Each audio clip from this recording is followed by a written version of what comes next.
Hey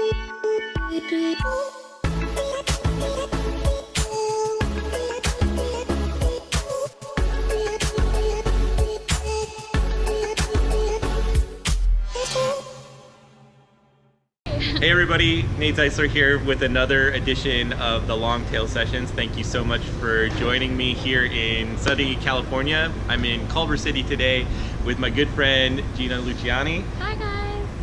Gina is an amazing flutist and incredible go-getter in the terms of social media, and I thought it'd be great to have her on to have just a little conversation about the work that she's up to and hopefully be helpful to the things that you're doing in your lives.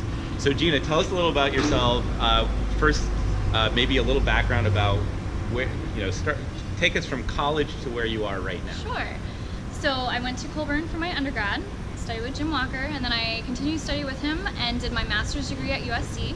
And then after graduation, I started becoming more busy and doing things on social media. I decided to pursue that a little bit more, so I first started on Instagram, and then it just kind of transitioned to Facebook and YouTube and things like that.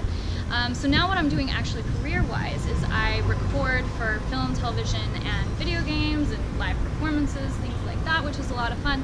But also I've seen a lot of uptick, I guess you could say, from my work that I've been doing on social media as well. That's amazing. And can you talk to us? I have the great fortune of knowing a little bit about your background. Can you talk to us just a little bit about that moment? You've mentioned the moment with Instagram in particular, which is really the first platform that you use to grow an audience. Talk a little bit about that transition from it being a personal page to something that's more public facing. Right. So what happened is I had the personal page like you mentioned, and honestly, I'll be completely honest with you, I was out of school for about a year or two, and things were really slow that fall. Yeah. That's what it was, because I was freelance, and I just had like a period of time that I didn't feel like I was doing a lot. And so instead of just like sitting around, practicing at home, doing nothing else, not being able to really put anything creative out in the world, I just decided, why wait around and do something for myself. And so that's the reason that I decided to transition, and I decided that way I can put pictures or videos out every single day. And I didn't really realize what could actually come from social media. Now I have a much larger audience, obviously, and which is really great. And I've been able to also work with a lot of people and give advice to people and help people out, which is really awesome, and I like doing, and just a way to give back. I'm also able to do giveaways, like I gave away a piccolo in the spring to somebody who didn't have a piccolo and really needed a piccolo, and do a lot of things like that. So I find ways to then give back for all the amazing support that I get online. That's really incredible. And so just in terms of numbers, right now actually talk to me first. How many followers did you have when you decided to make this move from a personal page to a professional page? Yeah, so I had 300 followers. And that was around likes on it, followers. 300 in like 2015, is that about right? Mm-hmm. And where are you now? I'm almost to 26,000. That's incredible. Yeah. And so if you look online, and I'll post a link to Gina's Instagram page, you'll notice some of the things that I really appreciate about the page is that it's, first of all, it's incredibly genuine. So what you see on there, I feel, is a reflection of Gina, which is really incredible. But it's also just beautiful pictures and videos and information about playing the flute and being a flutist that I think really resonates with your audience, which is, I think, a goal that many of us have as we start to develop our own platforms for social media. Talk to me a little bit about the process. We talked a little bit before we started this podcast or vlog that this doesn't happen overnight. No. There's a lot of work involved. But talk to me a little bit about what the process is like and how you went from the 300 followers to the 20,000 plus where you are now. So when I started, I was taking pictures just with my iPhone. At some point, I decided to actually get a camera. Actually, due to an amazing, what would you call it, grant? The New Venture competition. The New Venture competition. So I won that, and I was able to get gear. So I started taking pictures with that camera that I got from that. I definitely saw a lot of great response from that. So I did that, and let's see what else. I started doing the videos. That was probably a really big thing too, is doing the videos. And so yeah, taking pictures with the real camera, not with the phone. So that's a lot harder than just like snapping something with your phone. Yeah. And then the videos do take a lot of time because, like I was telling you earlier, the videos that I've been doing that are like multi-screen video, so I have to record that with a real microphone and into Pro Tools. I do my own arrangements for those. I have to record each of those sections separately, pull them into a video editing software, put it all together and export it. And I make 2 versions. I have one for Facebook and YouTube, and then another one for Instagram. So it's a lot of work. It's quite a process. Mm-hmm. And I think some of you are probably thinking or wondering, why does Gina do this? Why is she spending all of this time outside playing her flute, outside her art? And of course, she's very passionate about this work, and it's something that has really grown exponentially over the years. I think one of the things that we were talking about over lunch just before we hit the record button is that if you go to any of her sites, any of her pages right now, all of that content, she's creating content. She's putting out beautiful content to the world. Once she creates it takes time, right? It takes hours of time to do and to have a high quality product. But once it's created, it's out there forever. And I think in some ways, in many ways, social media is replacing the recording industry, which if you go back 20 years, you look at, everybody, I would take a bet that Gina would have been making 3 or 4 CDs by now. She already has a couple of recordings, by the way, but she would have 3 or 4 CDs in her catalog and she'd be selling those CDs. This is a new way of earning revenue streams, alternative revenue streams to playing your instrument or earning your living as an artist. Can you name, just as an example, talk to me about 5 revenue streams or 4, what is a few that have come as a result of doing this work on social media?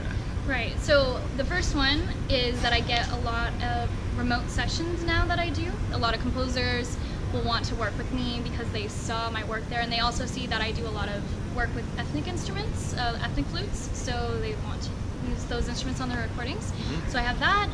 I've been doing a lot of Skype lessons as well.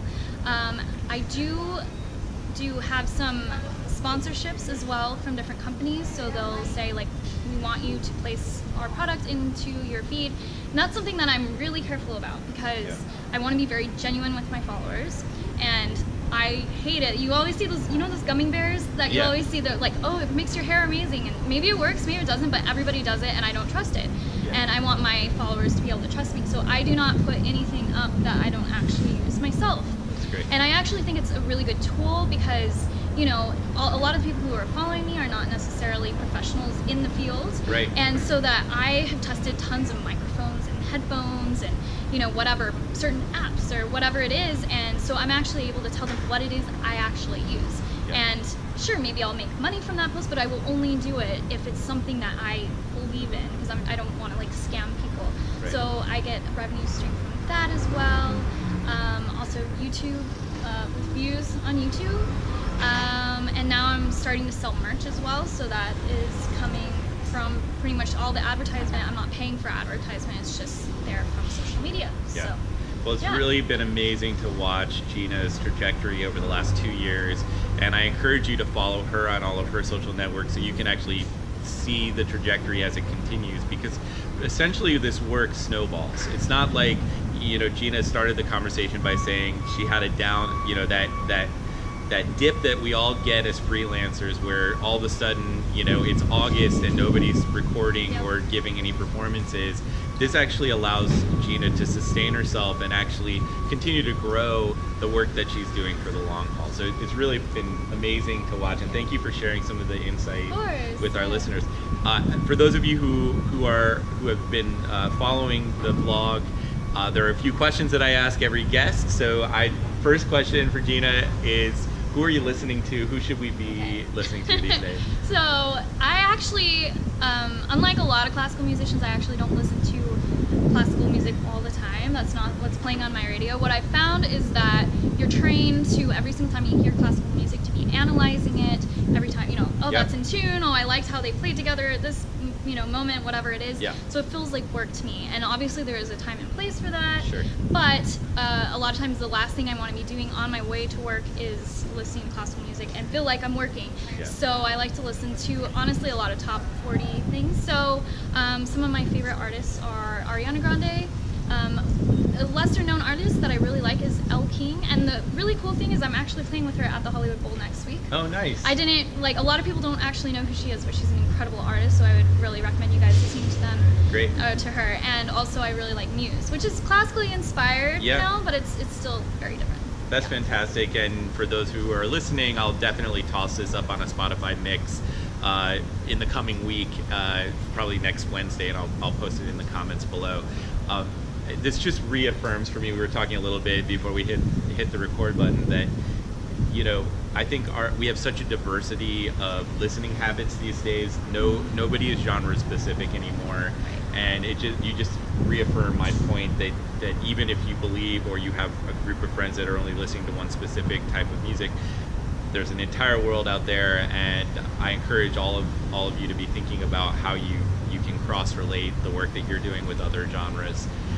That's fantastic. Talk to me about some kind of product or tool of the trade, or something that you've used religiously in the last bit of time that our listeners should know about.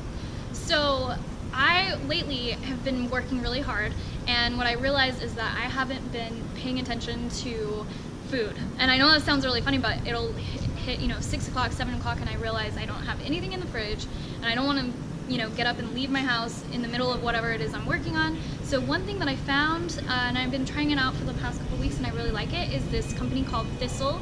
So it's basically like Blue Apron, but instead of making the food, it's already pre-made food, which, a lot of times people are like, oh, pre-made food. Yeah. But the nice thing is it's low carbs, low calories, and all very, very healthy food. And it's either like a salad that's something you just take out of the fridge, or something that you just heat up in a pot or something for 3 minutes. And so it's been really nice because it's been saving me time, and it's also been making me eat healthy, which is a great thing. So yeah. And I think one of the things that comes up most often for artists is finding that work-life balance, and any ways to cut corners to still have that balance is really great. Yes, so definitely. that's a fantastic tip. Thank you so much. So for those who are listening, I will include all of this information in the show notes below, so you can take a peek at all of the recommendations that Gina has had. Hey, thank you so much for being a part of this. Thanks for having It's been me. great to have you. I hope this was helpful for those who are listening. If you did enjoy what you heard, please tag a friend, tell others about the blog. I'll be doing this weekly. So, and I also welcome any kind of feedback or ideas that you'd love me to cover in the process. So thanks so much, and have a great afternoon. Bye. See ya.